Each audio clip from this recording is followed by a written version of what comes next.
Welcome to the For Love and Money podcast, the show where business and social purpose meet to inspire a movement for positive change. Here's your host, Carolyn Butler-Madden. Good morning, good afternoon, good evening. Welcome to the For Love and Money podcast. This is the last episode of 2023. We'll be taking a little break. I'm heading overseas for a bit of a holiday and some excitement as well. I'm actually taking my very first intrepid travel tour to Morocco, which the regular followers of this podcast will know how much of a fan I am of intrepid travel. So it's hard to believe I haven't actually been on one of their tours, but I am doing it. We're going hiking, biking, and camel riding in Morocco, and I'm super, super excited. Today's episode, no guest, just me.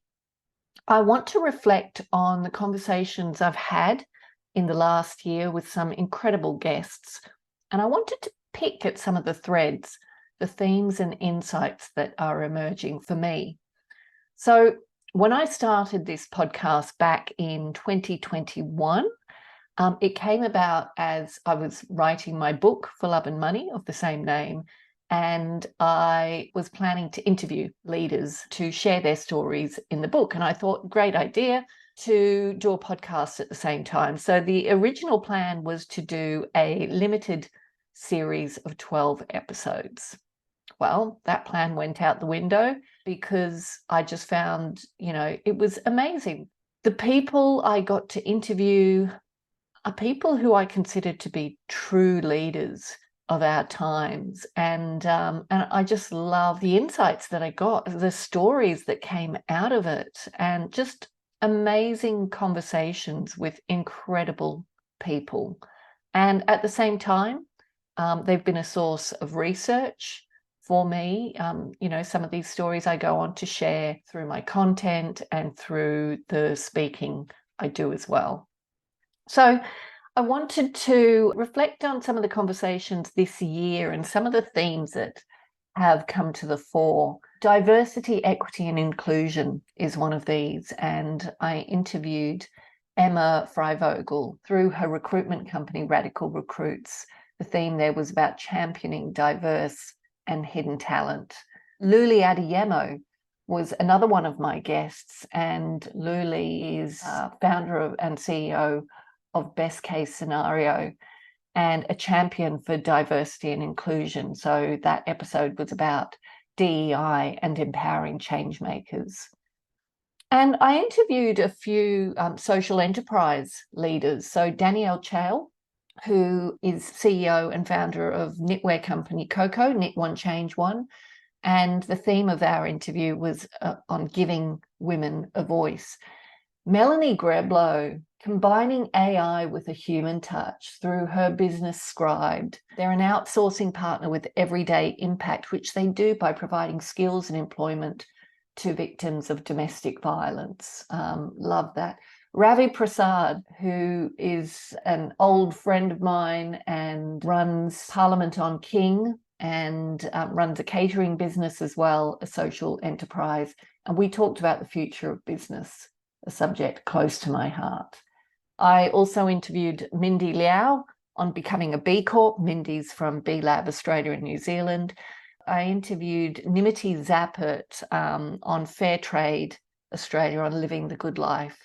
And then there were the interviews with leaders on brands leading change. So, people like Priska Ongonga Den from Bearsop. The theme of our interview was small steps towards big change.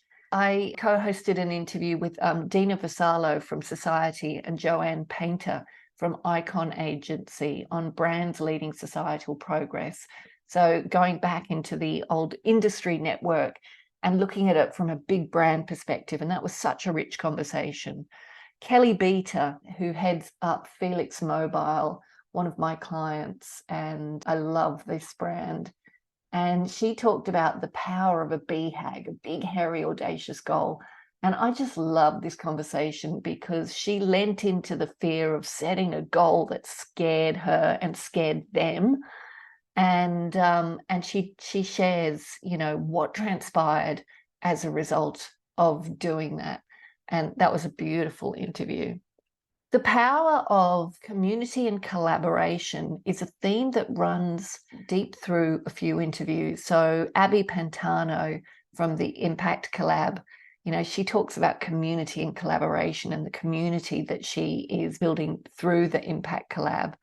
That theme as well also runs through my interview with Kiralee Graham from Dovetail Social Enterprises, and she talks about small business impact partnerships. There's another theme around creating more human-centric workplaces, and a couple of interviews spoke to that. Graham Cowan, who is an expert on mental health in workplaces, and he talks about creating mentally healthy workplaces. And Nikki Beaumont, founder and CEO of recruitment agency Beaumont People, she talks about the 4-day work week. Beaumont People was one of the first Australian businesses to actually embrace and experiment with the 4-day work week, and she had some really interesting insights to share on that. A big theme, challenging the purpose of business. I got to interview fellow purpose consultant Afdel Aziz on the power of purpose. So Afdel is co-founder of purpose consultancy Conspiracy of Love, and he's also the author of 2 books, Good is the New Cool books, great reads. Now, love this next interview. Kimberly Abbott, who is the founder of Vested, and the theme of our interview was redefining millionaire. Kimberly asks us if impacting people's lives is deemed more valuable than money. I absolutely love that conversation with her and love the impact that she's having through her organisation over in the UK. Paula Kensington, back on home turf, is a former CFO, Chief Financial Officer, and she talks about flipping the business model. And her interview, it really sets her sights on CFOs as enablers of moving business towards purpose. Leadership, of course, is a theme, and it's a theme that runs through all of these interviews, but particularly in these next 2. So Carolyn Tate, who is an author, and she talks about Brave Women Write, which is the title of her latest book. And it's a real call to action for women to share their leadership and open up. And yeah, that was a fantastic interview. And Thomas Mayo on the Voice to Parliament. I mean, obviously we had the referendum this year, and the result was, I don't know about you, but for me, and obviously for our First Nations people, for the vast majority of them, absolutely devastating. I invited Thomas onto the For Love and Money podcast because I wanted him to be able to respond to the many questions that were coming up. And he was such an incredible leader during that period. He was here, there, and everywhere. And that has become our most listened to episode of all time. The environment, of course, is such a big, big backdrop to our lives. And I was absolutely delighted to invite Brandon Barber and Kristen Canning from Rainforest Rescue onto the podcast. They are one of my impact partners, and I and my business, the Cause Effect, have a big, hairy, audacious goal of our own to protect 10,000 square meters of rainforest by the end of 2025, which I've got a lot of work ahead of me, but that is the goal. And they came on to talk about protecting rainforests forever. And it was an amazing conversation. And again, it's really shot up the charts to be one of the most listened to episodes. And our most recent episode before this one was on resilience. So featuring keynote speaker Heidi Denning on cultivating resilience in difficult times. And this was an episode, it was an interview I wanted to do after the result of the referendum and with everything that's going on around the world. I don't know about you, but wow, I have struggled in the last few weeks, and resilience is something that I think is, well, it's vital. If you are serious about leading change in the world today, you really need to cultivate resilience. So I figure our listeners of this podcast would benefit from that. And that's what that episode was dedicated to, creating, helping you cultivate resilience in difficult times. Now, my four-legged partner in crime, Monty the Mini Groodle, might have made an unexpected guest appearance at times during some of my interviews. Look, I hope it just adds to the human touch. I actually think businesses becoming more human includes letting go of the need for perfection at times. And we have certainly had to do that in the way we've shown up at times, because we've got big ambitions and limited resources. So perfection is, the barrier to showing up. And sometimes we have had to show up authentically and in our raw selves, right? So that's been 2023. We've had some incredible people join as guests on the podcast. And in these interviews, there is so much gold that these leaders share so generously. So I hope you've got incredible value and inspiration from our podcast this year.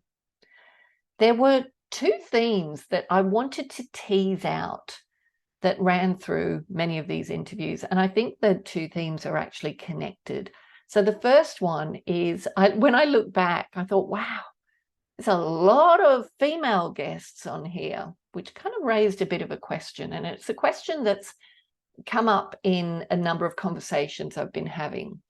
And the second theme that I wanted to tease out, which I actually think is connected, is the importance of connecting profit with purpose.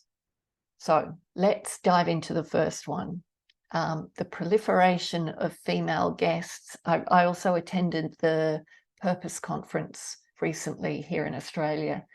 And one of my fellow delegates turned to me and said, there's a lot of women here, don't you think? And it's a question that keeps popping up, right? Are women leading the purpose revolution? Are they leading the purpose movement? Now, personally, I don't think we can make that statement. There are plenty of male leaders who are showing courageous leadership in leading with purpose. But my view is that those leaders, male or female, they're leading with what may be considered traditionally female characteristics: compassion, empathy, care, love even. Not love in a mushy sense, but love of people, planet, and humanity, that deep love that drives action, right? So this is not what business has been known for previously, but I think it is the opportunity for the future, those female type characteristics. And, they may seem emotional, but actually it is such a rational opportunity, I believe, that business should create value for all stakeholders. And that society, which is so dominated by business, should be led with compassion, with empathy, with care, and with love for our fellow human beings, with love for our natural environment. And those should be the things that lead us and lead how we behave. So this idea of opportunity, it's a word whose value, I believe, is not given enough credence, right? I subscribe to a brilliant newsletter by Thomas Klafka. He's an ex-trend watching researcher, and his newsletter is called Creative Destruction. It explores thought-provoking perspectives and ideas to create a better future. So right up the alleyway for people who are serious about leading with purpose. Now, there are many articles there that get me thinking differently, but there was one that blew my mind, and it's one I keep going back to. It's titled Pleasure Activism. And the premise of the article is that the organizing principle of the modern world is based on pain. Think about it. Brands serve pain points. You slog your way up the career ladder, you do your time. And as he talks about in the article, we trade in pain when we use it to bargain for progress. There is an assumption that the bigger the impact we want to have, the more we have to suffer.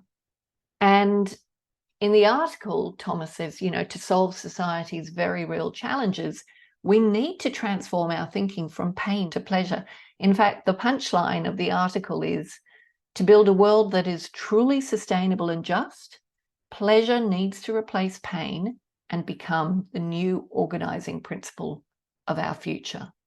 This goes to the heart of doing work that gives us pleasure and connecting to our purpose. And it unleashes all the feel-good emotions that were no-go zones at the height of shareholder capitalism. For God's sake, don't show your emotions. Let's all hide our humanity, because we've got to work in factory-like precision to maximize efficiency and optimize return for shareholders.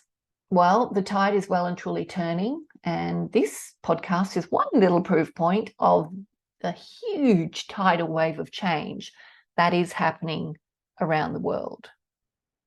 Now, before I go back to the female-male theme that I started this topic on, creative destruction, I will share a link to that in the show notes. Have a look, some really thought-provoking articles on there, and a great source of provocation ongoing. Enjoying the podcast? If you're looking for more inspiration, head to our website, thecauseeffect.com.au, for more resources on how you can start using your business as a force for good. Or buy the For Love and Money book. Every copy sold allows us to protect 1 square metre of rainforest. Help us save 10,000 square metres by 2025. So back to the theme around female leadership. So allow me to get stereotypical just a moment. Thinking in stereotypes, men like to fix things, fix problems, right? Women, I think you could say, like to create pleasure. They trade in creating warmth, pleasure, opportunity. So let's go further. The gain from fixing things or solving problems in business is money or profit, which is very extrinsic. The gain from creating pleasure is impact, obviously, but also how it makes you feel, which is intrinsic. So I know this is really simplistic, but I do think it reflects a really important need to rebalance how we think about business. In the past, it's operated from a very male characteristic lens. The future needs to move towards a more female characteristic lens. And I hope I've made that point clearly, that it's not about being male or female.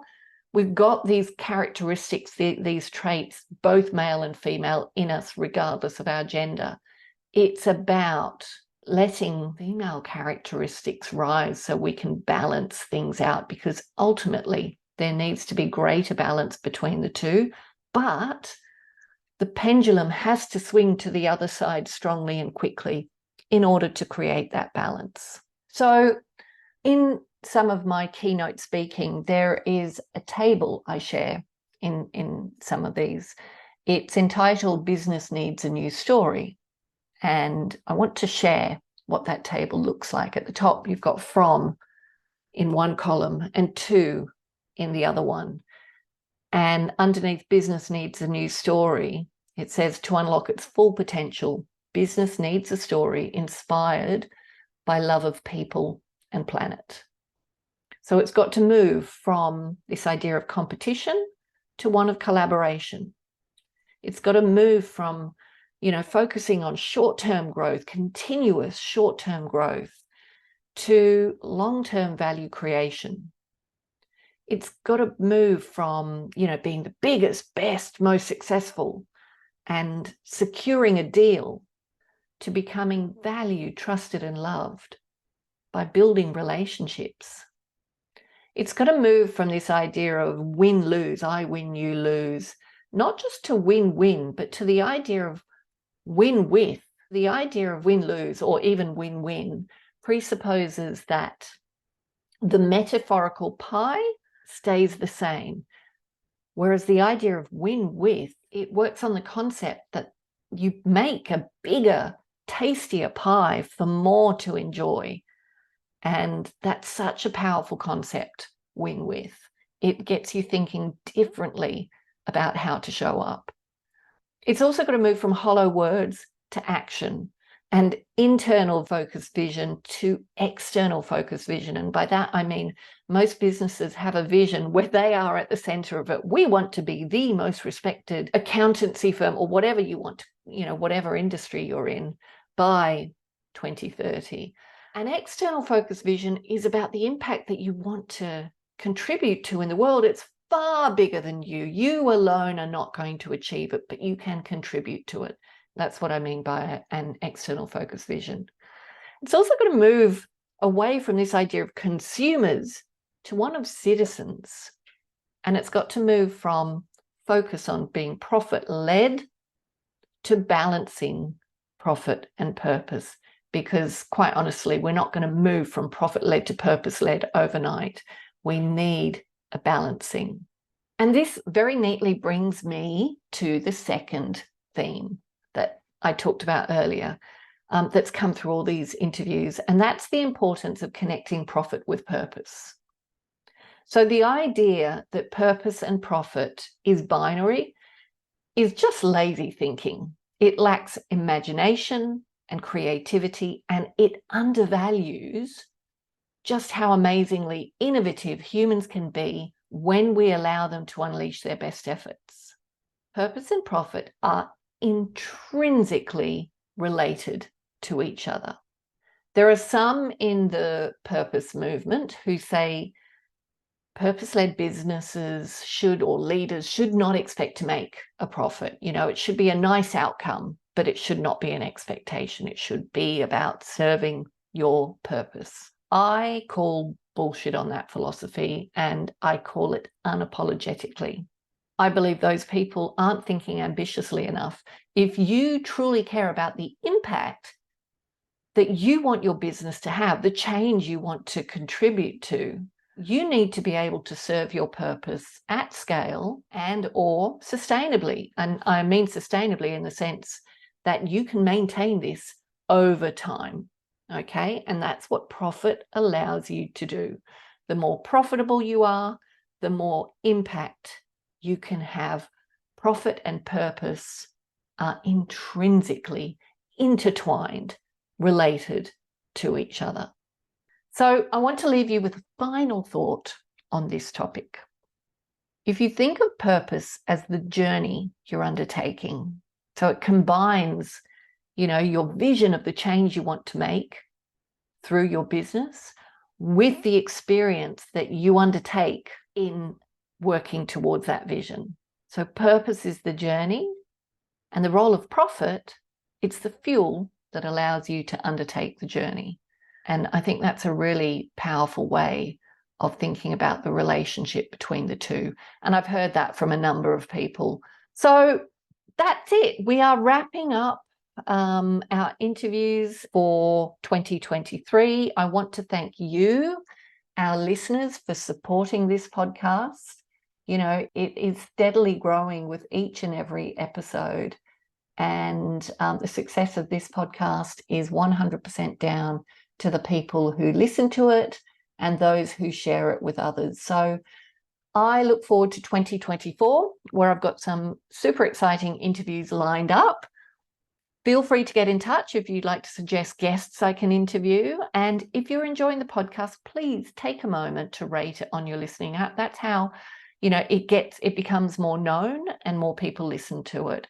And please share it with your network as well. The more listeners we can reach, my hope is the more inspiration will flow to action, and that will contribute to the progress we need to make. So thanks again, and here's to creating positive change in 2024.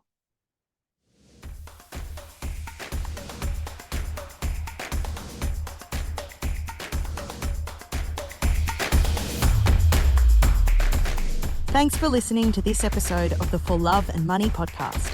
If you'd like to take a deeper dive into the purpose movement, visit us at thecauseeffect.com.au. And remember, doing good is good for business.